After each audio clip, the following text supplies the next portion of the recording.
Surgery ಮಾಡಿಸದೆ ಆಸ್ಪತ್ರೆಯಿಂದ discharge. ಪತ್ನಿ apartment ಸೇರಿದ ದರ್ಶನ್ ಮಗಳ ಮೇಲೆ ಕೈ ಹಾಕಿ ಹೊರಬಂದ ದಾಸ.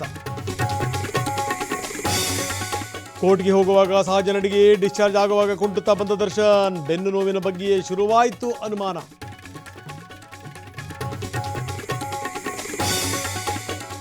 ರೋಹಿಣಿ ಸಿಂಧೂರಿ ವಿರುದ್ಧ ಮತ್ತೆ ಸಿಡಿದ ರೂಪ. ಮಾನನಷ್ಟ ಮೊಕದ್ದಮೆ ದಾಖಲು. ನಮಗೆ ಮಾನಸಿಕ ಯಾತನೆ ಆಗಿದೆ ಅಂತ ದೂರು.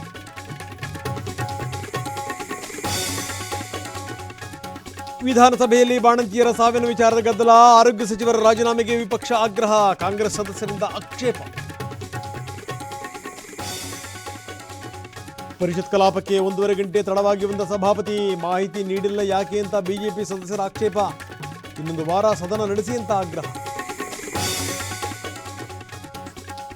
ಕಲಾಪ ವೀಕ್ಷಣೆಗೆ ಬಂದ ಗೃಹಲಕ್ಷ್ಮಿ ಫಲಾನುಭವಿಗಳು. ಟಿಟಿ ವಾಹನದಲ್ಲಿ ಖುದ್ದು ಕರೆತಂದ ಹೆಬ್ಬಾಳ್ಕರ್. ವಿಶೇಷ ಅವಕಾಶಕ್ಕೆ ಮಹಿಳಾ ಮಣಿಗಳ ಸಂತಸ. ದೆಹಲಿಯಲ್ಲಿ ಮೋದಿ ಭೇಟಿಯಾದ ವಿಜೇಂದ್ರ. ಯತ್ನಾಳ್ ಬಣದ ಭಿನ್ನಮತದ ಬಗ್ಗೆ ಮಾತುಕತೆ. ವಿರೋಧಿ ಬಣಕ್ಕೆ ಪರೋಕ್ಷ ಸಂದೇಶ ರವಾನೆ.